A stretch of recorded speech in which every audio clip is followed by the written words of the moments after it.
বিষয়টা হলো আমরা যে উদ্দেশ্য নিয়ে 11 তারিখ থেকে রাস্তার উপরে অবস্থান করেছি, আমরা আসানোরও কোনো সান্ত্বনামূলক আমরা শিক্ষা উপদেষ্টার কাছ থেকে এখনও কোনো কিছু পাইনি। এই জন্য আমরা আজকে শান্তিপূর্ণভাবে রাস্তার উপরে অবস্থান করেছি।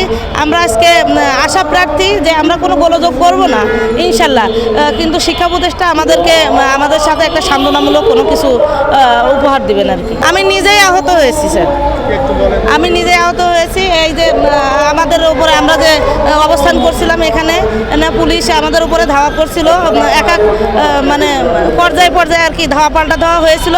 এর মধ্যে অনেকে আহত হয়েছে, টিয়ার গ্যাস ছুটছিল, মানে রাবার বুলেট টুলেট অনেকের গায়ে লাগছে, অনেকে আটক হয়েছিল। ইনশাল্লাহ তারা রাত্রে বা ছাড়াও পাইছে, অসুবিধা নেই। আল্লাহ আমাদের সহায় আছেন, পুলিশ ভাইয়েরাও আশা করি আমাদের সহায় আছেন। আর আমি হতাহতের মাধ্যমে ওখানে আঘাত